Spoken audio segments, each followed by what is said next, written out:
China says it's sanctioning US House Speaker Nancy Pelosi and her family after she visited Taiwan. Beijing considers the self-governing island part of its territory and called her trip a provocation. The military exercises have prompted some ships to navigate around the Taiwan Strait, disrupting key trading routes for cargo and commodities sailing around the world. It's proof of the economic fallout any escalation in the region would have globally. Trade between China and Taiwan has also seen interruptions. Let's take a look at some of the fallout from Nancy Pelosi's visit. In a warning shot, China has banned imports of over 2,000 different products from Taiwan, mainly food products, both processed and fresh.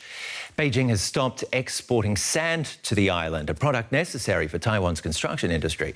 China's also created a blockade of types of Taiwan as it patrols the sea surrounding it, which could prevent all imports and exports, paralysing Taiwan's economy and crippling the trade in semiconductors needed in everything from smartphones to healthcare equipment and defence systems. That's one reason this story has traders gripped around the globe. Well, Alexander Gerlach is a senior fellow at the Carnegie Council for Ethics in International Affairs. His work looks at China's growing assertiveness in the region. Could China now put economic pressure not only on Taiwan but also on the West in response to Pelosi's visit? Oh, as a matter of fact, it could, and it's already doing it. If you remember, the last sea blockade in the years 1995 to 1996 lasted 8 months and was only ended by Bill Clinton sending a warship through the Taiwan Strait.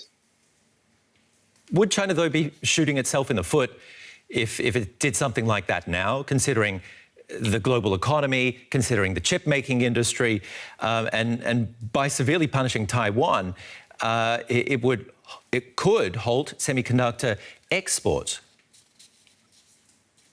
Absolutely. And like to go look at the large picture, like Xi Jinping is saying all the time that the rejuvenation of the Chinese nation is only completed once Taiwan is subjugated and reunited, as he calls it, with the People's Republic. As a matter of fact, Taiwan is 24 million people and the People's Republic is 1.4 billion people. So like there is no economic significance that Taiwan could possibly add to the overall GDP of China, except for China has the rare earth and Taiwan has the technology and the know-how to process it into chips. So indeed, it would be like a good move on Xi Jinping's end in his idea to get hold of all of Taiwan to then combine Taiwanese technology and know-how with the rare earth that are already like existing in Chinese soil.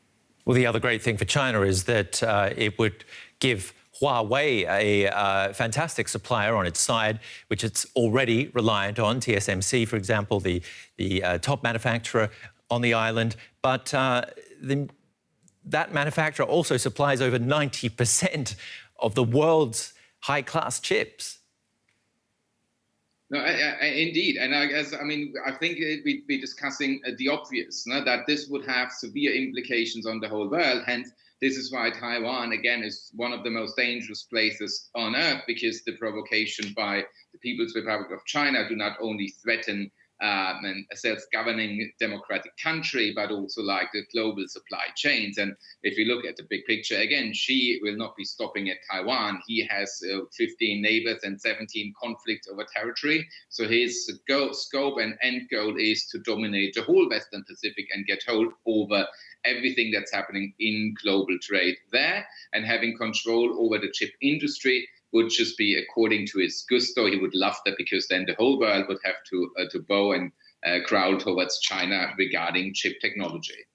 Alexander, besides who is going to bend the knee here in this conflict, who is more dependent on the other, Taiwan or China?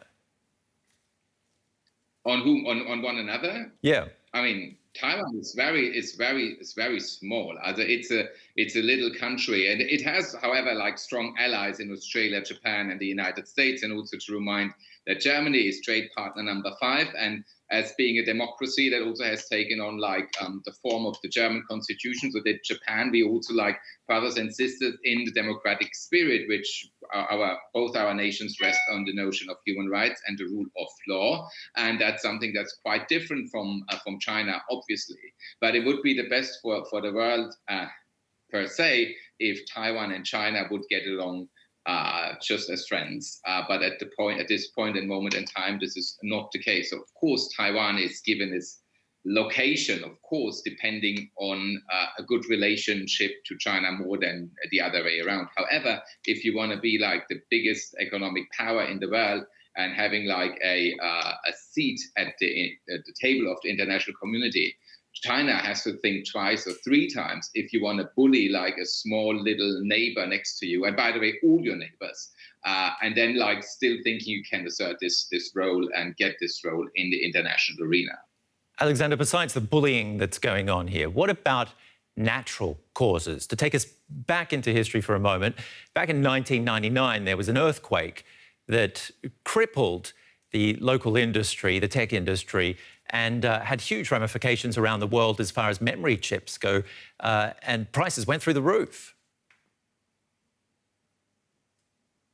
Yeah.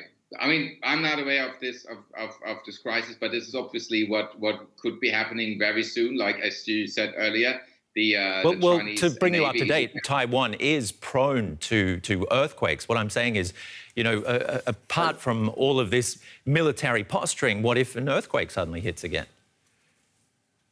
Oh, this was just like 2 or 3 years ago, and Japan tried to help, and then China was also like not amused about this. So like earthquakes are indeed a certainly, but that's a natural disaster. So this has nothing to do with the current situation, in my opinion, with like China blockading Taiwan from international trade.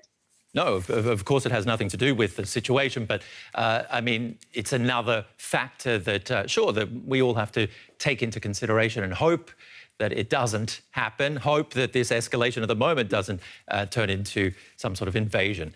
Alexander Gerlach, thank you very much for being on the show. Thank you very much.